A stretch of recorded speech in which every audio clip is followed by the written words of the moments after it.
Et bonjour les gens, on se retrouve pour parler du rôle de Thanos dans Avengers Endgame, parce que oui, son rôle entre Avengers Infinity War et Endgame va pas mal changer. En effet, dans Avengers Infinity War, Thanos est en fait le personnage principal du film. Limite, on aurait pu appeler le film Thanos Infinity War. C'est lui qu'on suit, on suit sa quête. En plus de cela, il dépasse tous les autres personnages du film en termes de temps à l'écran. Les Avengers n'étaient que les personnages secondaires de leur propre film. D'ailleurs, c'est en majeure partie grâce à ce développement du personnage que Thanos a la place du meilleur et du plus grand méchant du MCU. Tout comme Killmonger, on comprend ses motivations, ce qui peut limite nous attacher à lui. Tandis que dans Avengers Endgame, je pense, et à mon avis ce sera le cas, Thanos sera plus un personnage secondaire. Parce que dans Infinity War, Thanos a un seul objectif, retrouver les 6 pierres et ainsi éradiquer la moitié de la population des êtres vivants dans l'univers. Et c'est ce qu'il fait, donc son objectif est atteint et il peut maintenant se reposer, il n'a plus de préoccupations à avoir. Et c'est pour ça que dans Endgame, ce sera les Avengers, les personnages principaux du film, car cette fois-ci c'est à eux d'atteindre leur objectif qui est de remonter dans le passé pour empêcher Thanos de récupérer les pierres de l'infini. Du coup je pense que l'on verra Thanos surtout à la fin d'Endgame,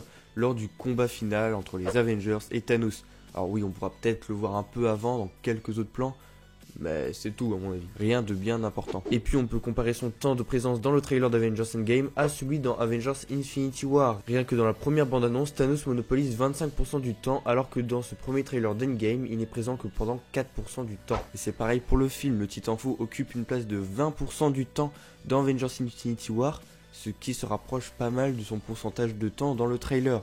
Et si c'est à peu près proportionnel, eh bien dans Avengers Endgame, Thanos n'occupera que 7-8 minutes du temps du film, ce qui est pas beaucoup mais pas mal et voire même assez pour une grosse bataille finale contre le Titan Fou. Et c'est tout à fait normal si on ne le verrait que si peu, car dans Avengers 4, il ne présente aucune menace étant donné que son objectif a été atteint, donc il ne se souciera pas que les Avengers vont tenter de remonter le temps et ainsi réessayer de l'empêcher de récupérer les 6 pierres de l'infini. Et oui, parce qu'au final, dans Infinity War, l'objectif des Avengers était d'empêcher Thanos de récupérer les 6 pierres. Or, dans Endgame, ce sera de faire en sorte d'annuler la décimation du Titan Fou.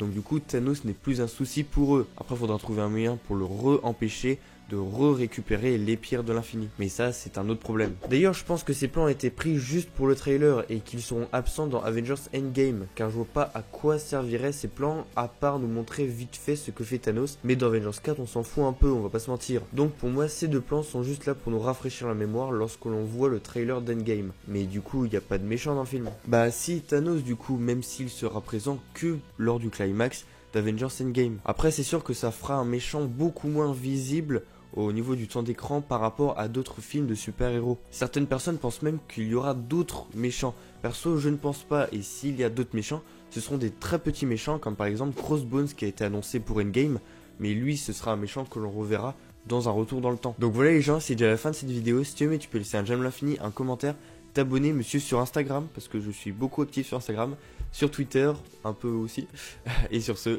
ciao.